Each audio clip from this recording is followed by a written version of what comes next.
सुनेत्रा पवारांचा हर्षवर्धन सपकाळांना तिसरा फोन गेलाय। पोटनिवडणुकीतून काँग्रेसने माघार घ्यावी असं सुनेत्रा पवारांनी फोन करून सांगितलं। मुख्यमंत्र्यांनी सुद्धा फोन केला होता, मात्र सपकाळांनी या सगळ्या संदर्भामध्ये चर्चा झाली असं सांगण्यात आलं। हर्षवर्धन सपकाळांनी खरगेंना सुद्धा फोन केल्याची माहिती सध्या समोर येते आहे। त्यामुळे मुख्यमंत्र्यांनी सुद्धा सपकाळांना फोन केला होता। जवळपास तिसरा फोन सुनेत्रा पवारांनी सपकाळांना केला। हर्षवर्धन सपकाळांनी मल्लिकार्जुन खरगेंना सुद्धा या संदर्भामध्ये फोन केलेला होता। दरम्यान उमेदवार मागे घेण्याचा आमचा निर्णय झालाय, विजय वडेट्टीवारांनी असं सांगितलं। आमचा निर्णय आम्ही हायकमांडला कळवणार असल्याचं सुद्धा वडेट्टीवारांनी सांगितलंय। बारामती पोटनिवडणुकीतून माघार घेण्याचा निर्णय लवकरच कळवणार असल्याचंही वडेट्टीवार म्हणाले। आपण या सगळ्या संदर्भात चर्चा आमची त्यांच्याबरोबर झाली, त्यांचाही फोन होता आणि आम्ही निर्णय घेतलाय की आता बारामतीतून उमेदवारी अर्ज मागे घेण्याचा निर्णय प्रदेशाध्यक्षाबरोबर चर्चेनंतर घेण्याचं ठरलंय। हा प्रदेशाध्यक्षांनी आम्ही तिथल्या लोकांशी चर्चा केल्यानंतर बंटी पाटील आहेत, त्यांचंही मत आहे। आता ह्या निर्णयाच्या पूर्वी आम्हाला दिल्लीच्या हायकमांडशी चर्चा करून त्यांच्या कानावर ही गोष्ट टाकावी लागेल। दरम्यान काँग्रेसचे नेते मल्लिकार्जुन खरगेंची शरद पवारांसोबत सुद्धा चर्चा झाली। 1 तासापूर्वी दोन्ही नेत्यांमध्ये चर्चा झाल्याचं समजतंय। या चर्चेअंती नेमकी आता काँग्रेस हायकमांड काय भूमिका घेतं हे सुद्धा पाहणं तितकंच महत्त्वाचं ठरणार आहे।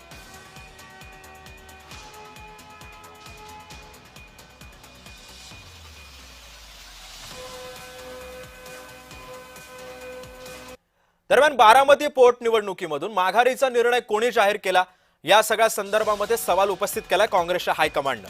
काँग्रेस दिल्ली हायकमांडनं नाराजी आता व्यक्त केलेली आहे। वडेट्टीवारांनी निर्णय जाहीर केल्यानं हायकमांड चांगलं संतप्त झाल्याचं समजतंय।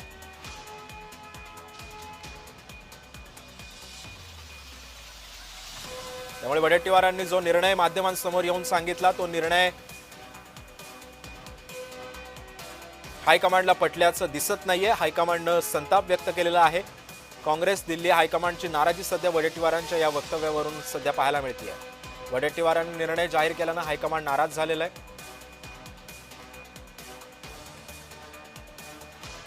दरम्यान काँग्रेसनं काय करावं हा त्यांचा प्रश्न आहे। आम्ही मात्र सुनेत्रा पवारांच्या पाठीशी उभं राहण्याचा निर्णय घेतलाय असं मंत्री संजय शिरसाट यांनी प्रतिक्रिया दिली आहे। बारामती पोटनिवडणुकी संदर्भामध्ये त्यांनी हे विधान केलं। पाहूयात नेमकं शिरसाट काय म्हणतात।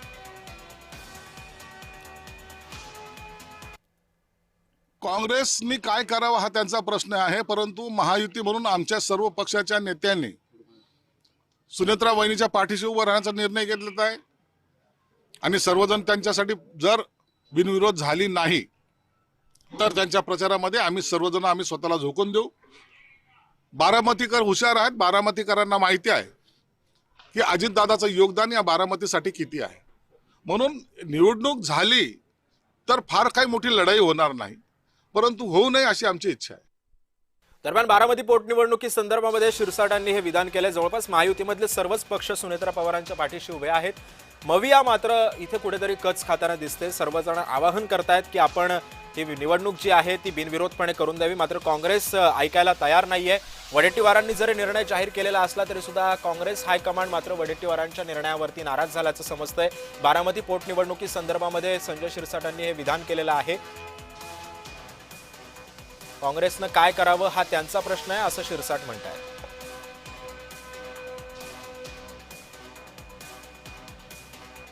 दरम्यान सुनेत्रा पवारांनी हर्षवर्धन सपकाळांना जवळपास तिसरा फोन केलाय। पोटनिवडणुकीतून काँग्रेसनं माघार घेण्यासाठी सुनेत्रा पवारांनी काँग्रेसच्या हायकमांडला फोन केलाय। मुख्यमंत्र्यांनी सुद्धा सपकाळांना फोन केलेला होता। हर्षवर्धन सपकाळांनी खरगेंना फोन केला आणि याच चर्चेअंती नेमका आता काय निर्णय होतो हे सुद्धा पाहणं तितकंच महत्त्वाचं ठरणार आहे। पोटनिवडणुकीतून माघार घेण्यासाठी सुनेत्रा पवारांनी हर्षवर्धन सपकाळांना फोन केलेला आहे। काल सुद्धा सुनेत्रा पवारांनी हर्षवर्धन सपकाळांना निवडणुकीतून माघार घेण्यासाठी फोन केलेला होता।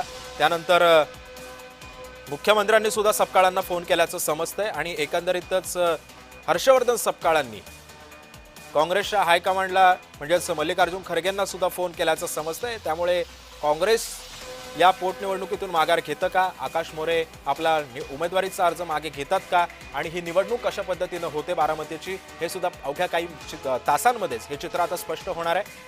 पोटनिवडणुकीमधून काँग्रेसनं माघार घ्यावी यासाठी सुनेत्रा पवारांनी जवळपास तिसरा फोन हर्षवर्धन सपकाळांना केल्याचं समजतंय. सोबतच मुख्यमंत्र्यांनी सुद्धा हर्षवर्धन सपकाळांना फोन केलेला आहे. त्यामुळे सपकाळ आता काय भूमिका घेतात, काँग्रेसचं हायकमांड नेमकं काय भूमिका घेतं हे सुद्धा पाहणं तितकंच महत्त्वाचं ठरणार आहे.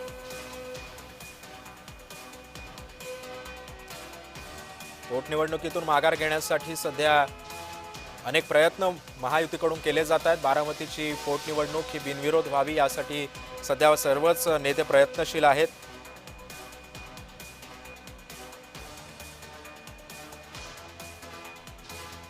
त्यामुळे एकंदरीतच नेमकं काय होतं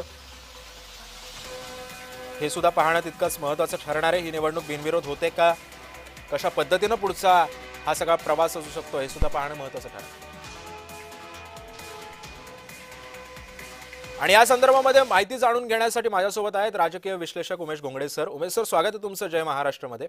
आपण बघतोय की सुनेत्रा पवारांना आणि एकंदरीतच महायुतीच्या सर्व नेत्यांना काँग्रेसला मनवण्याचे प्रयत्न सध्या सुरू आहेत. मात्र काँग्रेस काही ऐकायचं नाव घेत नाहीये. ते त्यांच्यामध्येच अजून संभ्रम आहे. एक जण म्हणतो की आमचा निर्णय झालाय, आम्ही हायकमांडला कळवतोय, तर हायकमांड म्हणते की आम्ही नाराज आहोत, हा निर्णय कसा काय घेतला गेला. नेमकं काय होतं या गोष्टीमध्ये, का हा वेळकाढूपणा करतंय काँग्रेस, काय वाटतंय? बेसिकली याच्यामध्ये दोन गोष्टी आहेत. एक म्हणजे हा तथाकथित जो काही सप्ताह पॅटर्नच्या नावाखाली जे काही काँग्रेसच्या वतीनं सुरू आहे, अर्थात त्यांचा तो अधिकार आहे पक्ष म्हणून लोकशाहीतला, कोणती निवडणूक असेल तर ती लढवायचा हा त्यांचा अधिकार आहे. मात्र एकूण परिस्थिती बघता महाराष्ट्रातली या बिनविरोध निवडणूक झाली पाहिजे बारामतीतली विशेषतः, ही खरं तर जनभावना आहे आणि इतर सगळ्यांनी त्या जनभावनेचा आदर केलाय. मात्र काँग्रेस एका विशिष्ट भूमिकेत निघाला, तर सबका पॅटर्न म्हणतो त्या भूमिकेत आहे. अर्थात त्यांना आता वडेट्टीवारांनी जे जाहीर केलं त्याप्रमाणे निर्णय त्यांचा निश्चितपणे तो होणारच आहे, म्हणजे झालेलाच आहे, त्याची अंमलबजावणी त्यांची होईलच. मात्र यातनं दिसतं काय, तर काँग्रेसमधली एकूण संभ्रमावस्था जी आहे, म्हणजे एका पोटनिवडणुकीच्या बिनविरोध होण्यासाठी पक्षश्रेष्ठी राज्यातले आणि त्यांच्या केंद्रातले यांच्यामध्ये किती समन्वय आहे हे यातनं दिसतं आहे. खरं तर श्रेष्ठीशी बोलून एकदाच काय तो क्लिअर निर्णय होणं अपेक्षित असतं.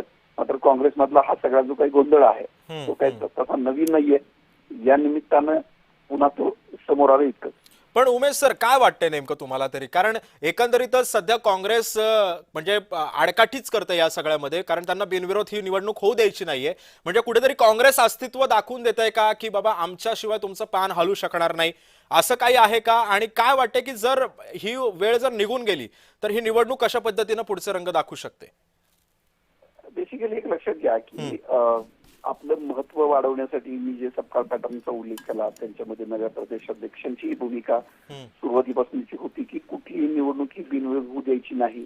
काँग्रेस हा देशव्यापी पक्ष आहे, सर्वात मोठा पक्ष त्या अर्थानं भाजप नंतर आहे आणि आपलं अस्तित्व आपण कुठल्याही निवडणुकीत राखलं पाहिजे, दाखवलं पाहिजे अशी त्यांची भूमिका. त्या भूमिकेतनं खरं तर निवडणूक लढवण्याचा निर्णय त्यांनी आधी सुरुवातीला घेतला होता.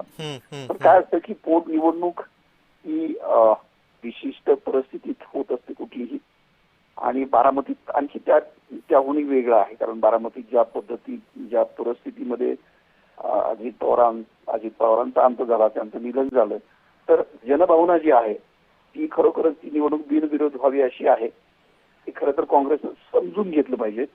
काँग्रेसला लोकांची भावना समजत नाही असंच खरं तर आपल्याला म्हणावं लागेल. आणि दुसरं असं की समजा तुम्ही म्हटलात की निवडणूक ती समजा तिथे झाली, बरोबरच काँग्रेसनं माघार घेतली नाही, आता ते माघार घेतली हे निश्चितपणे दिसतंय.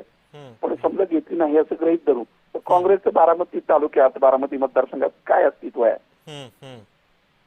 याचा पण विचार खरं तर झाला पाहिजे. ते अस्तित्व अगदीच किरकोळ आहे. म्हणजे बारामती तालुक्यातलं काँग्रेस शोधून सापडणार नाही अशी परिस्थिती आहे. खरंय, नक्कीच त्यांची भूमिका आहे, पक्ष आहे, लोकशाही आहे. पण आता जे काही श्रेष्ठींची नाराजी वडेट्टीवारांनी माझ्या जाहीर केलं, हे जे काही सुरू आहे तो योग्य समन्वय पक्षात नाही, याचं निदर्शक मात्र निश्चितपणे आहे. नक्कीच. धन्यवाद उमेश सर, तुम्ही केलेल्या या सविस्तर विश्लेषणाबद्दल.